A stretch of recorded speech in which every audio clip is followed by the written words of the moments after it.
Cédric Tuta, Rocky à nouveau et la tête. Et la tête et le but.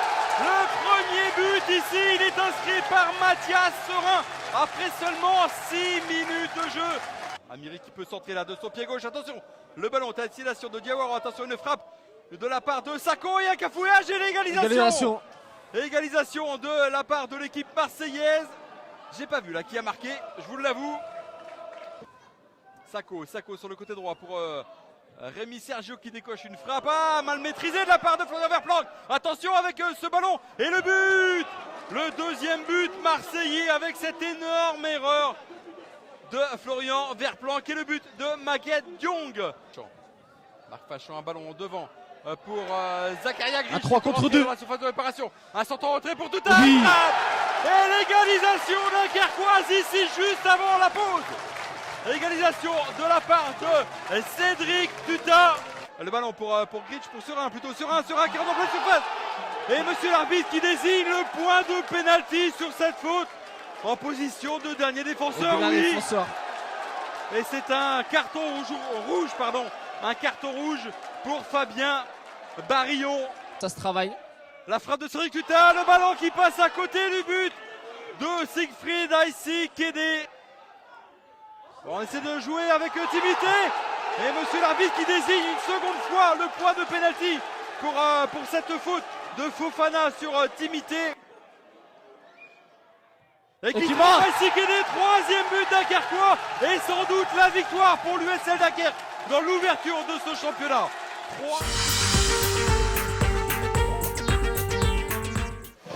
Gros danger donc en perspective pour ce qui devrait être la dernière occasion.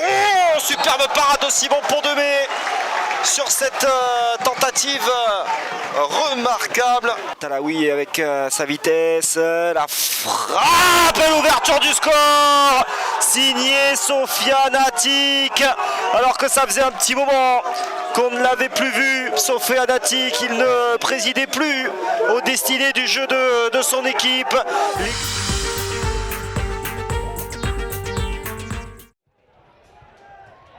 Alors attention, la première action avec Grégory Thiel sur le côté qui a lancé le centre, il est bon.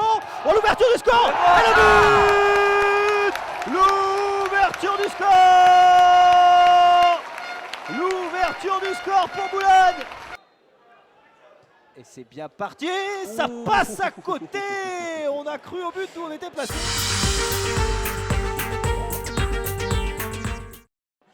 Gégous, on repasse par Johan Lazimon sur son pied droit. Lazimon, le centre, deuxième poteau vers Denisa. La parade exceptionnelle, c'est pas fini.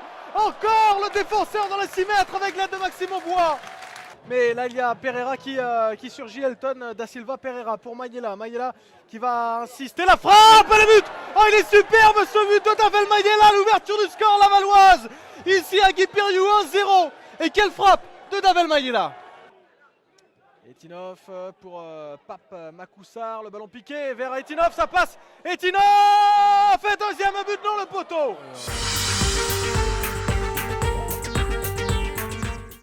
Ouais, déjà Baloto au milieu de terrain, Télétra pour la récupération. Projection de Peuget dans l'espace pour Nicolas Belvito. Déjà dans la surface, déjà dedans pour Nicolas Belvito. Il n'aura fallu que 5 minutes pour que Nicolas Belvito ne refasse trembler les filets dans ce championnat national.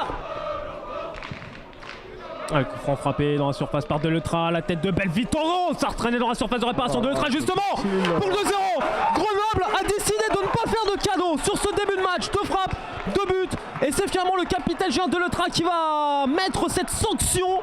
En percussion, David pourquoi pas en position de frappe, c'est finalement l'intervalle qui cherchait Koulibaly dans la surface de réparation qui va s'écrouler, et ce sera le penalty. Et Edwin Manan pour ce penalty, 3-0, 2-0, ce sera 3-0 pour commencer avec le GF38 cette année.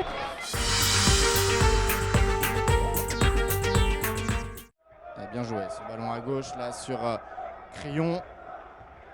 Oh, il n'y a pas de position de hors-jeu, attention à la frappe. Et le but. L'ouverture du score de cette équipe de Pau. Petrilli, très bonne rentrée de Petrilli. Ce ballon Sylvestre. Oh, il est bon ce ballon, la reprise. Oh, il y a une main et le penalty signalé par monsieur Paradis et le carton rouge. La double sanction Le carton rouge distribué. Gros coup dur pour Pau. Keita qui s'élance, la frappe, le contre-pied parfait de Sékou Keita.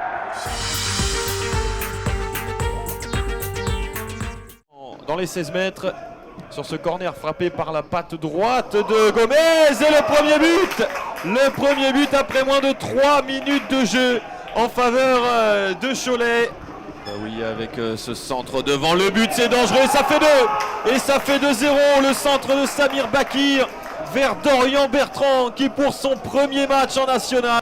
Avec cette frappe contrée, Bertrand encore maintenant qui met le pied sur le ballon, Bertrand qui se retourne, c'est contré.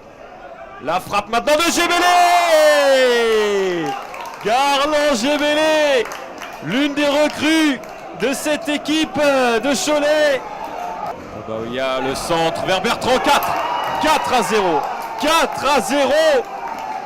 pour Cholet, c'est une démonstration de football.